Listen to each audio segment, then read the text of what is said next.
오늘 수업을 시작하도록 하겠습니다. 지난 시간에 말씀드린 대로 이 수업 9개월간의 수업 중에서 제일 어려운 파트가 첫 달이에요. 뭐 어떻게 생각하면 마지막 9개월째도 어렵겠죠. 왜냐하면 앞에 8개월 수업들을 여러분들이 다 기억을 하고 있어야 마지막 수업을 잘 들을 수 있는데, 그거 말고는 충분히 이래 잘 따라오신 분은 마지막 수업은 그렇게 어렵다고 생각은 하지 않고 첫 달이 사실 제일 어렵습니다. 왜냐하면 전체적으로 개괄하니까. 작년은 첫 달이 굉장히 어려웠다고 생각해요, 저도.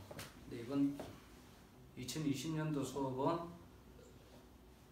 작년에 어려웠다고 생각했던 부분들을 과감하게 좀 없애고 조금 더 여러분들이 생각하는 시간을 들여서 강의를 하려고 노력하고 있습니다.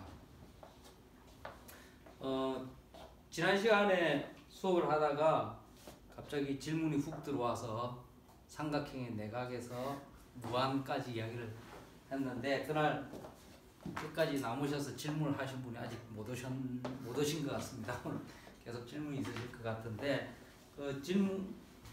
지난 시간 마지막 한 부분에 대해서 여러분들 어떻게 잘 이해를 하고 계신지 모르겠네요. 계속 질문을 하셔도 되는데, 다시 이야기를 하자면 고대 그리스 수학자들 혹은 고대 그리스 사람들이 잘 알고 있었던 두 가지 중요한 사실인데, 첫 번째, 삼각형의 내각의 합은 180도다. 왜 저게 중요한가에 대해서는 제가 말씀을 드렸죠. 왜 중요하냐. 모든 삼각형의 내각의 합이라는, 그죠? 특정한 몇 개의 삼각형이 아니라 모든 삼각형의 내각의 합이 180도니까 굉장히 중요한 것입니다. 그리고 초등학교 수업이 아닌 어른들의 수업에서는 저 사실은 옛날 사람들의 관찰에 의해서 나타나는 거예요. 관찰. 재보니까 다 180도더라.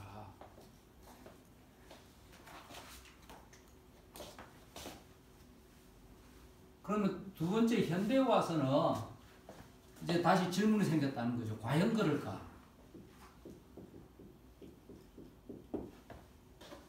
과연 그럴까? 고대 그리스 사람들이 살았던 세계는 굉장히 지금의 규모로 보면 아주 작은 규모고, 우리가 아주 거대한 삼각형, 진짜 그 모든 삼각형에 더 테스트를 했을 때 저 사실이 그대로 적용되는가 적용보시면, 예, 그날 멘붕이 왔다 그래서 계속 하고 있습니다. 과연 그럴까? 근데 그렇지 않다라는 것이 이제 발견이 되었는데, 그렇지 않다라고 하기 전에 이제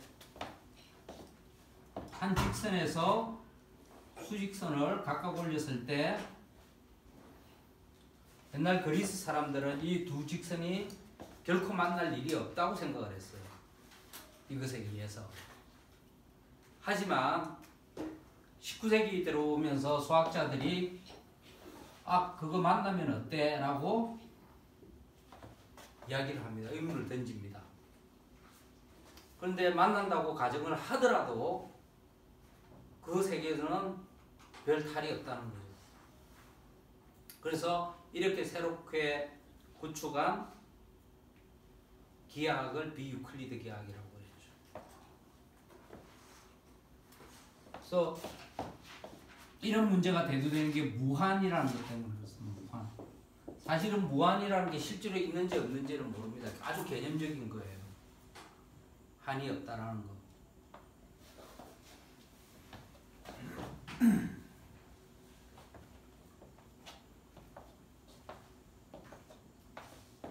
이 수업의 주제가 덧셈에서 적분까지인데, 우리가 유한계를 더하는 프로세스에서 무한계의 개수를, 아주 많은 개수의 개수를 더하는 프로세스까지 가는 게 목표입니다.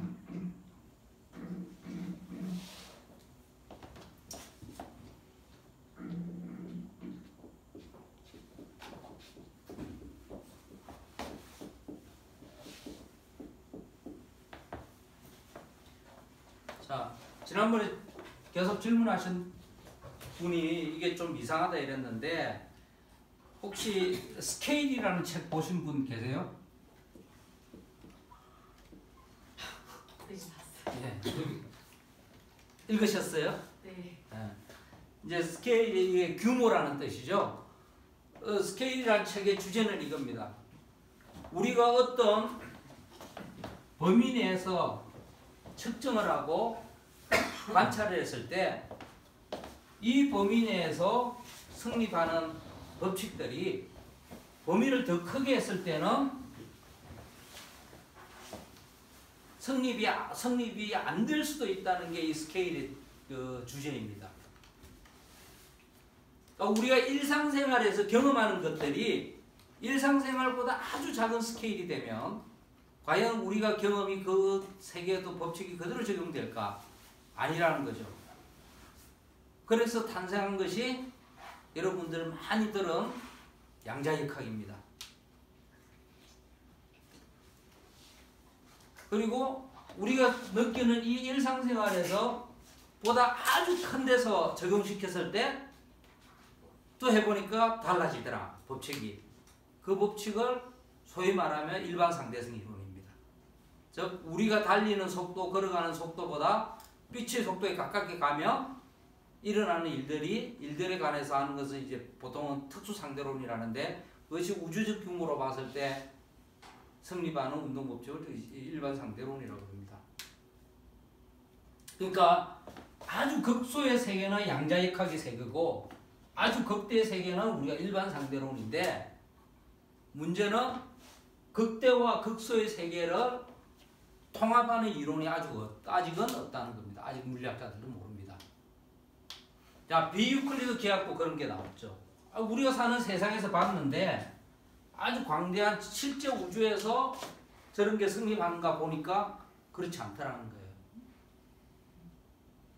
그래서 무한의 문제가 굉장히 대두가 됩니다. 사실은 고대 그리스 사람들도 굉장히 고민을 한 거고요. 다시 이제 원하고 원의 둘레, 원의 면적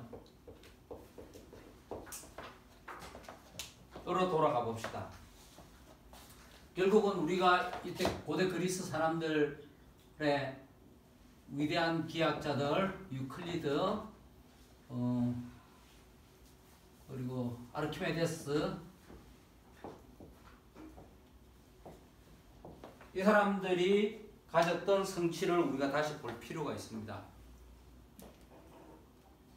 유클리드 시대 때 이미 알려진 것은 굉장히 대단한 발견인데 원에서 원의 반지름과 원의 둘레, 이걸 C라고 합시다.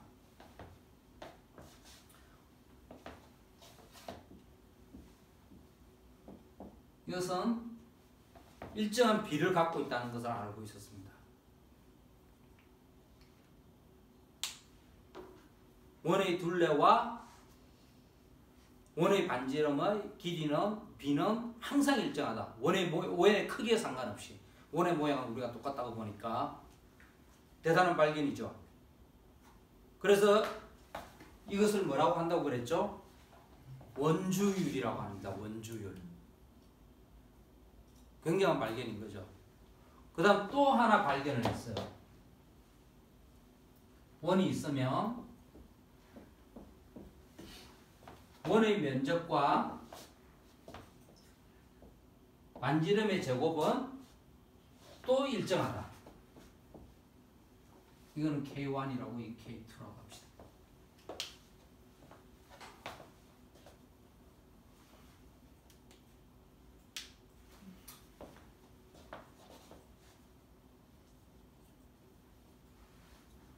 그러면 이 질문이 생기겠죠. K1과 K2의 정체는 과연 뭐냐? 일정한 비라면 우선 이 두 사실도 아주 어마어마한 사실인 거죠. 그죠? 삼각형의 내각의 합이 180도하고 같다라는 거고 거의 같은 정도로 중요한 사실입니다. 원의 크기에 상관없이 성립하니까요. 심지어 이 두 수는 서로 크게 다른 게 아니라 원주율의 수하고 관계가 있다는 걸 압니다. 가령 다시 쓰면 이거는 2R로 쓰면 이 숫자하고 이 숫자는 같습니다.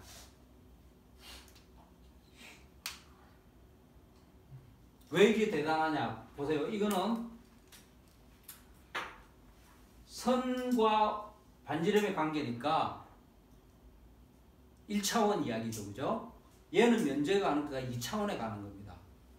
1차원과 2차원이 굉장히 한 숫자를 가지고 다 논의가 되니까, 결정이 되니까 굉장히 중요한 거죠.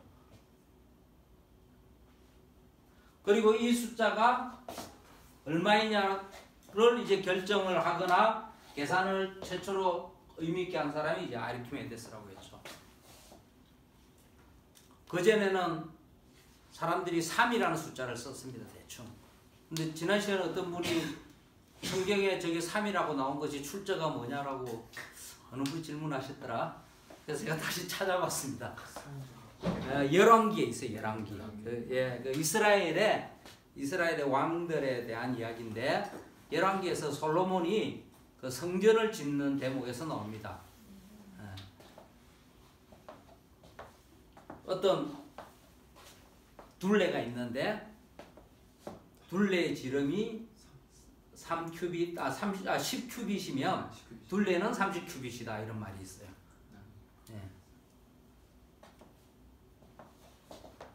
그러니까 옛날 사람들은 대충 3을 써서 그렇게 썼다는 말이죠. 우리는 초등학교 때만 돼도, 초등학교 6학년만 돼도 3.14라는 아주 정확한 숫자를 쓰고 있습니다.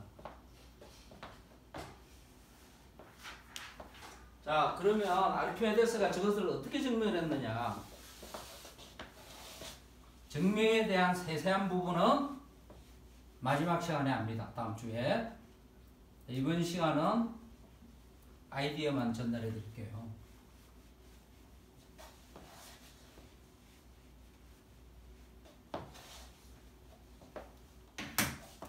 자, 아르키메데스는 원을 그리고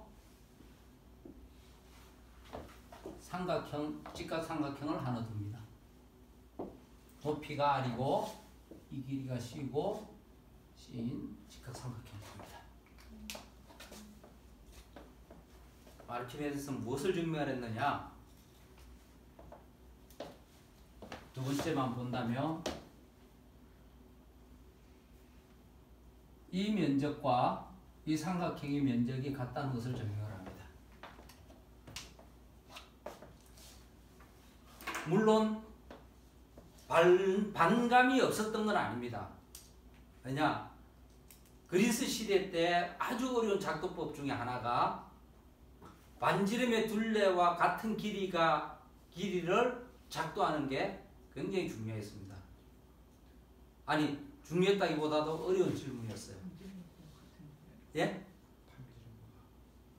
원의 둘레와 같은. 그러니까 결국은 뭐냐면 반지름이 1이면 혹은 2분의 1이면 지름이 1이죠. 지름이 1이면 여기 둘레는 우리는 파이라고 알고 있죠. 길이 파이를 가지는 것을 작도를 할 수 있느냐가 굉장히 의문이었어요. 여러분 초등학교 혹은 중학교 때 수학책에 보면 고대 그리스의 작도에 관한 세 개의 난문제라고 했잖아요. 그죠? 그 중에 하나가 이겁니다. 이 작도는 옛날 그리스 사람들, 작도로는 사실은 할 수가 없어요. 저게 작도로 할 수 없다는 것은 구운이로라는 대수학으로 증명이 되는데 그건 한참 뒤입니다. 18세기 와서. 그리스 사람들은 이건 작도를 할 수가 없었어요. 그러니까 3.14의 길이를, 파이 값의 길이를 잴 수가 없었어요. 근데 아르키메데스는 잴 수는 없는지는 모르겠지만 우리가 이 삼각형의 밑변의 길이를 원주하고 같다고 놓으면 두 개는 같다 라고 해서 증명을 했습니다. 이때 증명한 방법이 이중기류법이라고 합니다. 이중기류법.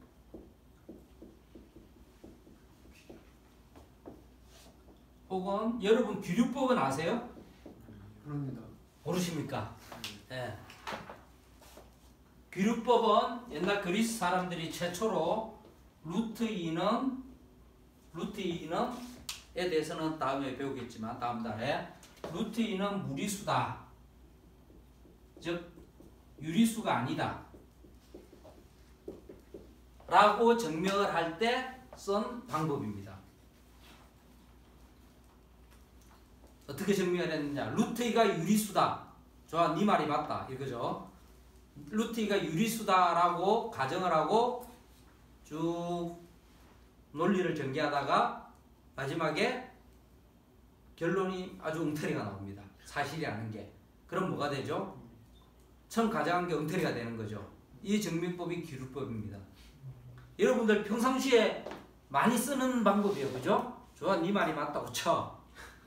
하고 쭉 하다가 이거 아니잖아. 그럼 네 말이 틀려. 그죠? 근데 기류법을 현실에서 쓰면 사람들이 굉장히 싫어하더라고요. 왜 그렇죠? 기분 나빠요. 네 말이 맞다고 쳐 이런 순간 굉장히 기분 나빠요.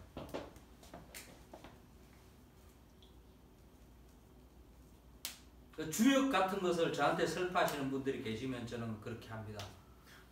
네 말이 맞다고 쳐 해서 엉터리라는 것을 설명을 합니다. 수비학이라는 게 있어요. 수비학. 수와 인생을 대비해서 이야기하는 분들이죠. 그죠? 수의 비밀에 대해서.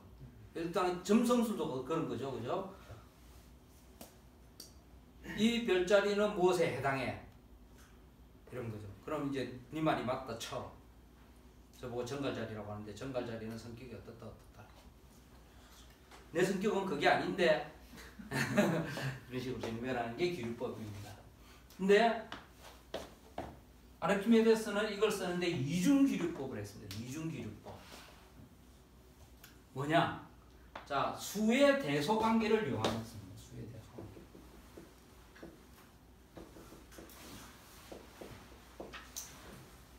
여러분들 수가 있으면, 자, 여러분들 고대 그리스 사람이라고 생각합시다. 그 사람들은 자연수하고 혹은 유리수밖에 몰랐어요. 자, 수를 2개 끄집어냈으면 그때 0도 없었습니다. 수를 2개 끄집어내면 그 2의 대소관계는 3가지 중에 하나죠. 크다, 작다, 같다. 그 중에 2개를 가정하고 엉터리라면 2수의 대소관계는 나머지 하나밖에 안 되죠. 그죠? 맞습니까? 네. 그래서 이 사람은 이건 A라고 하고 면적을 이것을 T라고 합시다. 트라이앵글. A가 T보다 크다고 가정을 하고 논리를 전개를 해서 모순을 끌어냅니다. 그 다음 반대로 A는 T보다 작다고 해서 모순을 또 끌어냅니다. 그럼 결국은 뭐밖에 없는 거죠? 2수는 같다.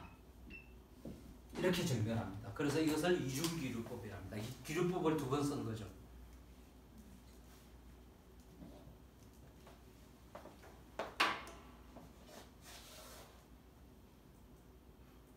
어떻게 증명을 했는지는 다음 시간에 하겠습니다. 그런데 이 이중기류법을 쓸 때 아르키메데스가 또 한 방법이 있습니다. 뭐냐? 아르키메데스의 원리라는 걸 썼습니다.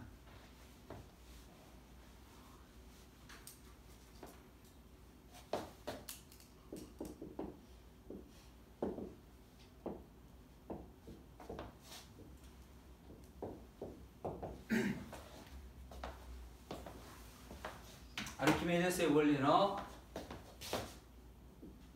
어떤 수, 이 당시에는 다 양수예요. 음수가 없을 때니까 어떤 수 x가 있으면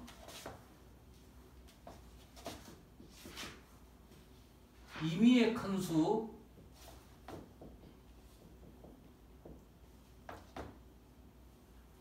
y가 주어졌을 때 x를 충분히 더하면 nx가 되겠죠, 그죠? 이 위의 큰 수보다 더 크게 만들 수 있다라고 이야기했습니다. 자, 여러분 저거 보면 당연하죠, 그죠? 근데 저게 당연한 게 아니에요. 그래서 옛날에 그리스 사람들은 당연한데 이게 증명이 안 돼. 이러면 어떻게 하냐? 저걸 그냥 공리로 둡니다. 그냥 항상 맞는 거야. 증명 안 합니다. 그냥 이거 맞는 거니까 넘어가. 한 법칙 중에 하나가 아르키메데스의 원리입니다. 이거는 19세기에 와야 증명이 됩니다. 실수의 성질을 증명을 하고 나서야 증명이 됩니다.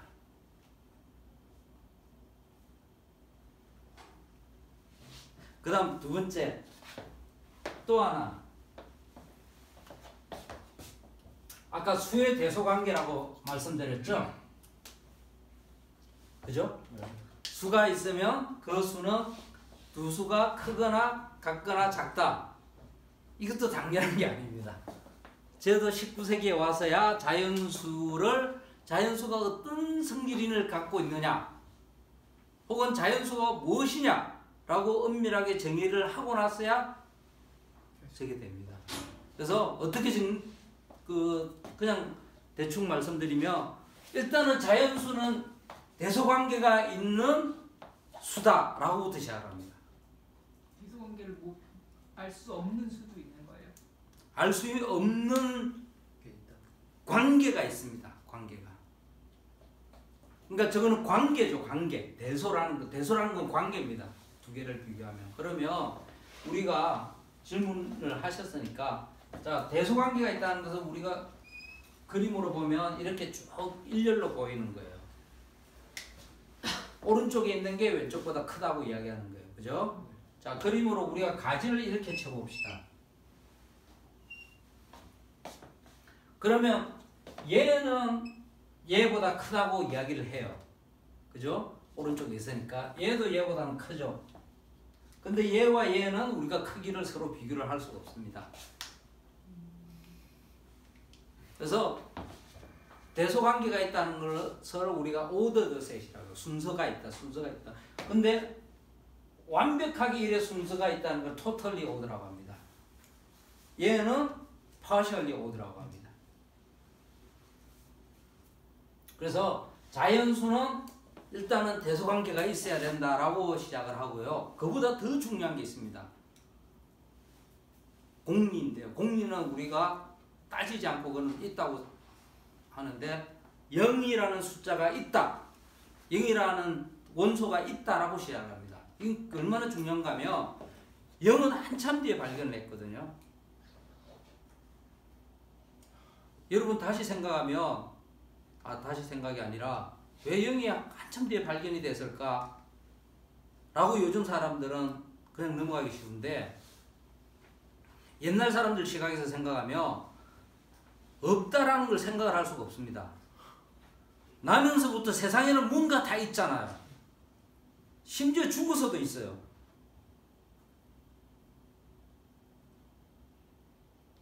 그래서 0의 발견이 굉장히 위대한 겁니다.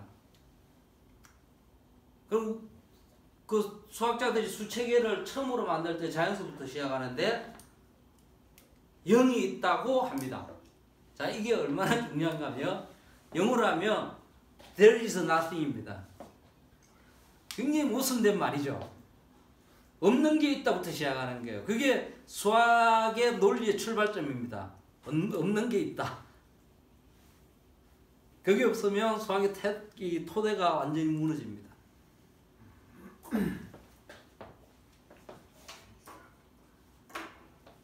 네, 이제 아르키메데스 원리가 이런 게 있는데, 이 조선시대에 문신의 한 사람이 저것을 시로 읊은 적이 있습니다. 태산이 높다 대 하늘 아래 메이로다. 오르고 또 오르면, 자, 이게 오르고 또 오르면 못 오를 리 없건만, 그죠? 야, 양선이라는 문신이 쓴 시입니다.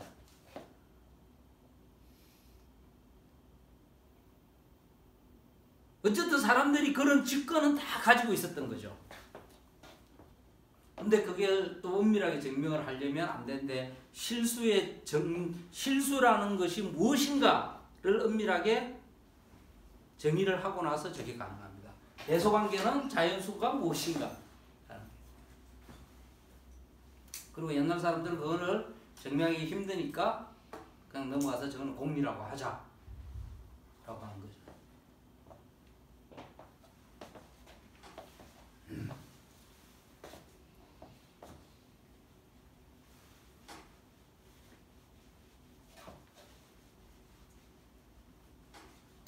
면적은 그랬고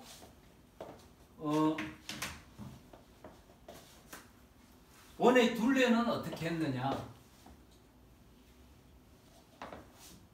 그거는 지난 시간에 말씀드린 대로 내부에 내접 다각형을 그리고 외접 다각형을 그려서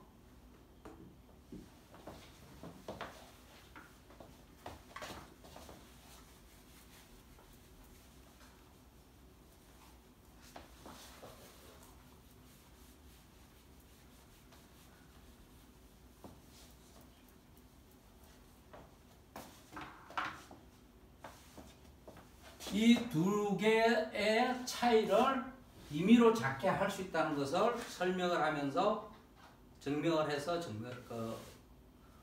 원의 둘레를 구합니다. 이것도 맨 마지막 시간에 하겠습니다. 이렇게 점점 접근해 가는 방법을 소진법이라고 하는데 영어로 쓰면 method of users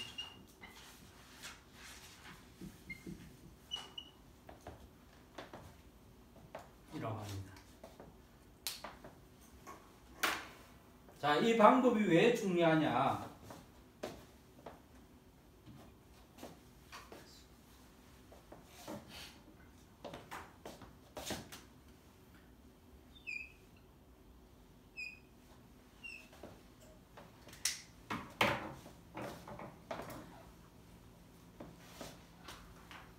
이런 포물선과 포물선을 가로지르는 직선이 있을 때 이 면적이 얼마냐라는 것을 최초로 구한 사람이 아르키메데스입니다. 아르키메데스는 이 면적을 구하는데 소진법이라는 것을 썼습니다. 소진법은 뭐냐? 뭔가로 점점 채워나간다는 겁니다. 자, 이것도 내접 다각형과 외접 다각형으로 안과 밖을 채워나가면서 원의 둘레를 구했죠. 얘는 어떻게 채워나갔느냐? 지난 시간에 제가 말씀을 드린 것 같은데 삼각형으로 채워나갑니다. 삼각형인데 직각삼각형이에요. 직각삼각형.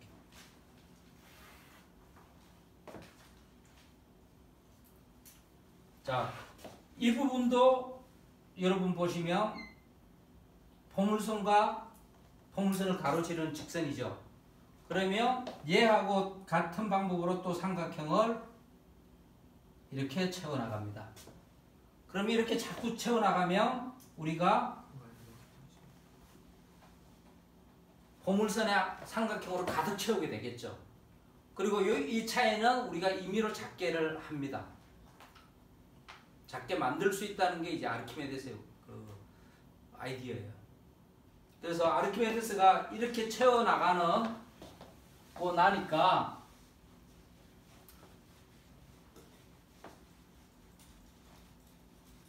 어떤 것을 발견했느냐?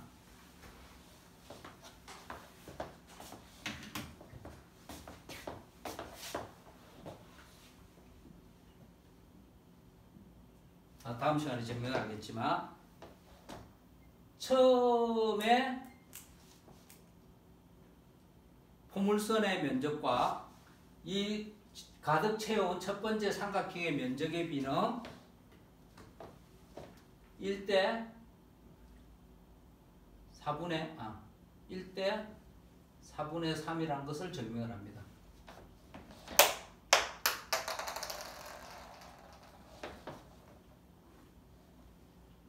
왜 그러냐고는 묻지 마세요. 다음 시간에 할 거니까. 그 다음 이제 또 얘하고 얘를 채워나가요. 그러면 두 번째 이 삼각형 두 개의 합의 면적은 얘의 4분의 1인 것을 압니다. 얘의 4분. 그러니까 4분의 3 곱하기 4분의 1인 거죠.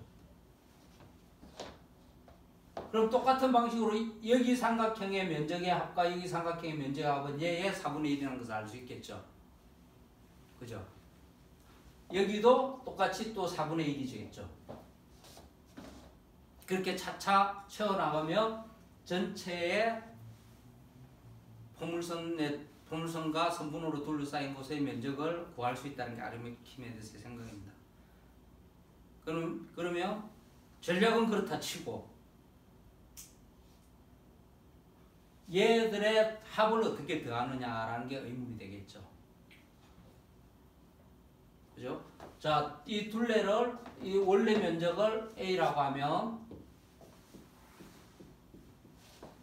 첫 번째 사각형은 얘의 뭐죠? A배가 되고 맞나? 그 다음 두 번째는 얘의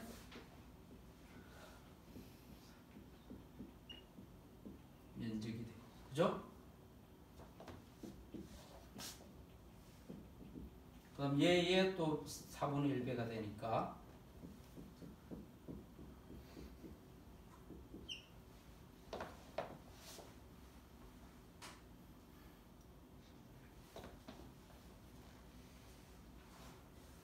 (4분의 3) 더하기 4분의 3을 빼면 1 더하기 4분의 1 더하기 4분의 1의 제곱 더하기 이렇게 나가겠죠. 이게 그죠? 그러면 문제는 이걸 구하는 거죠. 이걸. 자, 이거는 뭐가 됩니까? 결국은 무한을 더하는 거죠. 근데 그리스 시대는 무한을 더하는 방법을 몰랐습니다.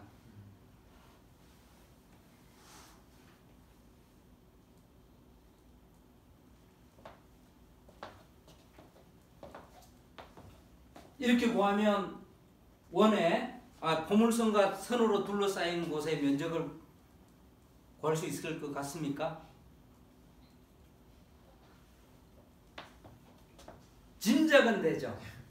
그죠? 짐작이 된다는 말은 정말 채울 수 있을까가 의문이고 정말 채울 수 있을까가 의문이라는 것은 우리가 이미 이 차이를 임의로 찾게 할 수 있느냐. 그죠? 정말 채운다고요? 네. 조그맣게 계속 작게 하는데 이걸 완전하게 채울 수 있느냐가 의문이잖아요. 네. 그럴 수는 없지 않나요? 아닌가? 네. 모르죠. 네. 그 굉장히 솔직한 대답입니다. 모릅니다. 네.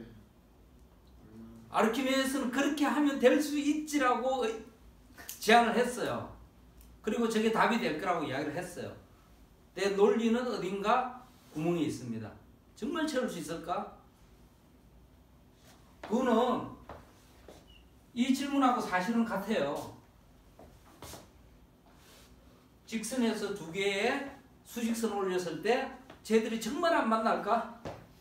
너가 해봤냐? 그죠? 얘도 마찬가지인 거예요. 정말 채울 수 있을까? 모른다는 거죠.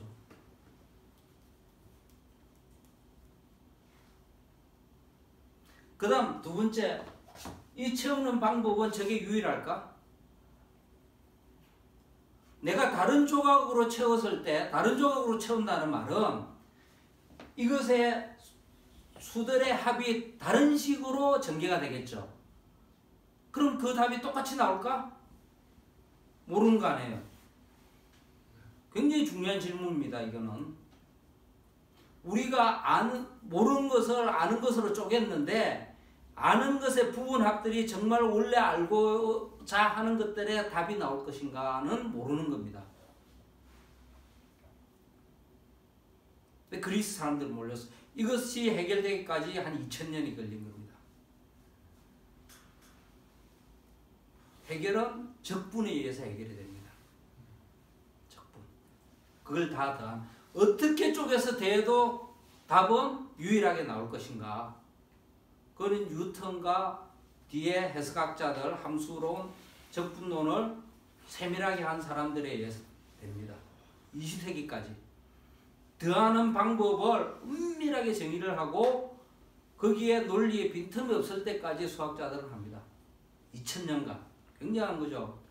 어떤 한 문제를 해결하기 위해서 호모사피엔스가 질문을 대물려가면서 질문을 하면서 2000년간 계속 해결을 했다는 건 굉장한 거죠.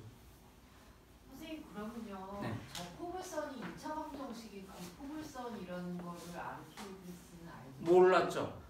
지난 시간에 했는데 코닉 섹션이라고 했죠. 당시에 그 사람들은 이것의 절단면으로 해서 생긴 곡선들만 생각했어요. 자, 저것이 포물 2차 식으로 나타난다는 것은 데카르트가 좌표계를 도입하고 나서야 2차 식이라는 걸 알았어요. 그리고 이런 모양들은 다 2차 식으로 된다. 라는 걸 아는 거예요. 페르마라는 사람이 먼저 했는데 지금 고등학교에서 저게 필수죠. 왜냐? 고대 그리스 사람들은 이것을 다 작도로 했는데 셈으로 다 바꿀 수 있는 거죠. 그 셈은 다 더하기에 기초를 하고 있습니다. 그래서 그럼 이게 적분의 원리가 되고 적분의 어떤 철학의 시초가 된다는 걸 여러분들 잘 아셨죠? 그죠? 그다음 둘째, 처음에 이걸 쪼갰잖아요. 그죠? 쪼개는 방법이 많겠죠? 쪼개는 것을 미분이라고 합니다.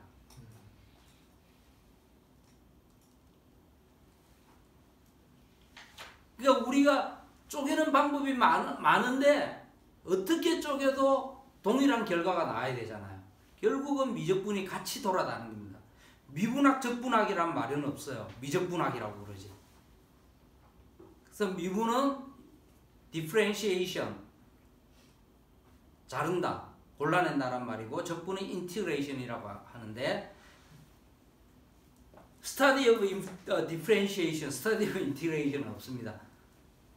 그것을 뭉뜬 것을 캘큘러스라고 하고 그걸 미적분학이라고 합니다. 캘큘러스는 결국은 제가 뭐라고 했죠? 덧셈이라고 했죠. 조약돌이라는 뜻인데 조약돌을 더하는 방법이라고 했죠. 덧셈.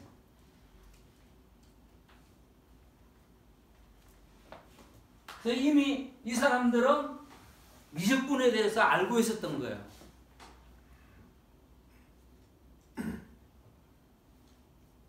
알렉산드리아가 불타고 이러면서 모든 책들이 없어지고 거기 있는 지식들은 다 어디로 갔느냐? 아시아로 넘어갔죠. 그죠? 아시아로 넘어갔는데 그게 다시 유럽으로 넘어와서 유럽 사람들이 공부를 합니다. 즉 아라비아 사람들이 남겼던 저작을 가지고 유럽 사람들이 공부를 합니다. 그리고 르네상스 시기가 지나면서 저것들이 다시 책들이 빛을 보고 유클리드의 원론들을 공부하고 아르키메데스의 제작들을 공부하면서 나중에 뉴턴에 이르러서 미적분학이 탄생을 하게 됩니다. 근데 저런 결과들을 뉴턴의 프린키피아에서는 미적분을 써서 증명을 하지 않습니다.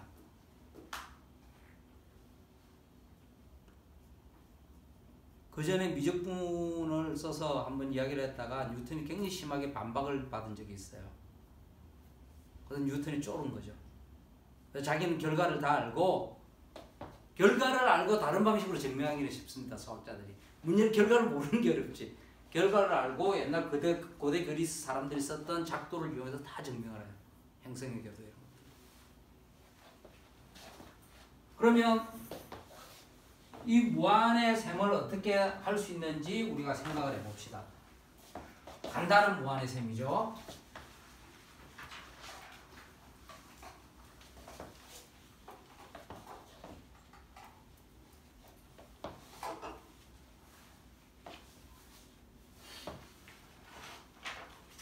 자, 이런 쉬우니까 여러분들 이제 나머지 이쪽 셈만 한번 더 해봅시다. 이 셈들을 어떻게 할 수 있을까? 4분의 1 더하기 4분의 1의 제곱 더하기 4분의 1의 세제곱 더하기 이 셈을 어떻게 할 수 있을까? 고등학교 때 배운 지식은 생각을 안 하셔도 됩니다. 하시면 좋겠지만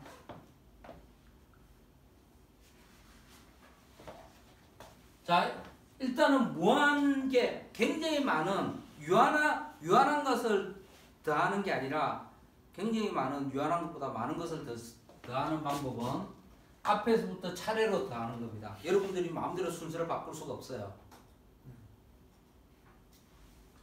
그죠? 그럼 앞에서부터 차례대로 돼요. 자, 저 차례대로 더하려면 시간이 없습니다. 그죠? 언제 저걸 끝낼 수 있어. 근데 해야 됩니다. 아르키메데스 시대 때는 저걸 못했죠. 사실 계산은. 한번 해보실 분.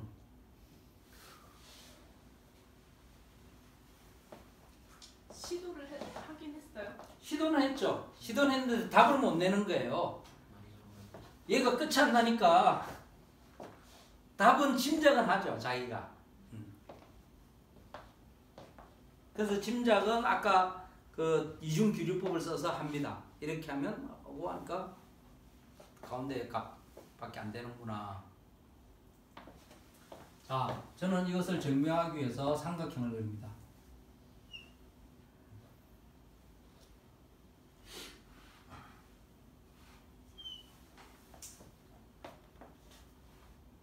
한 변에 1인 삼각형이라고 봅시다.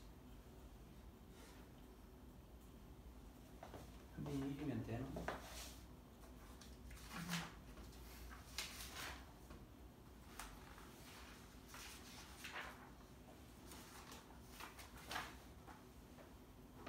아니, 한 변의 1이 아니라 이 삼각형의 면적을 1이라고 합시다.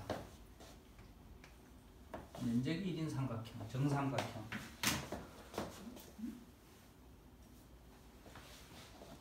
그럼 여기 중점을 다 그으면 이 삼각형의 면적은 얼마일까요?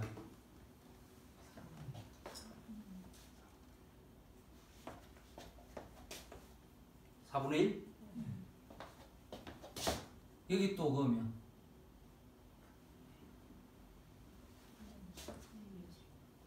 얘가 되죠. 이렇게 채워나가면 이 삼각형들의 면적의 다 합은 얼마일까요? 예? 4분의 1.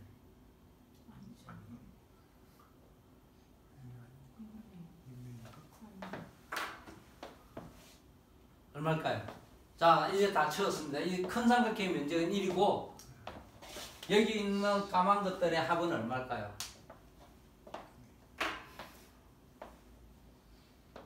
잘 안 돼요? 이것들의 합하고 얘들의 합하고 같아요? 달라요? 같죠? 얘들의 합하고 같죠? 그럼 얘들은 여기 삼각형 안에 몇 개가 있어요? 3분의 1. 그죠? 그러니까 얘 합은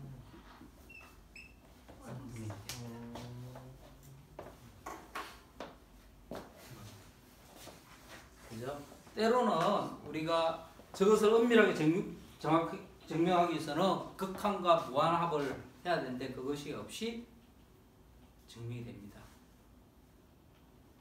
삼각형을 잘 그리면. 그죠? 간혹 수능 시험을 초등학생들이 풀었다 뭐 이러고 초등학생들을 찬양하는 경우가 많은데 고등학생들이 초등학교 수학을 까먹어서 못 푸는 경우가 굉장히 많습니다.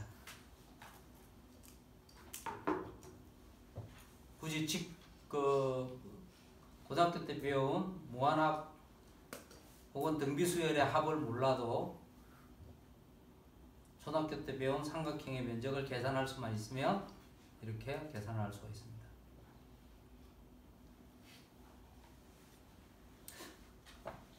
10분 쉬었다 계속하도록 하겠습니다.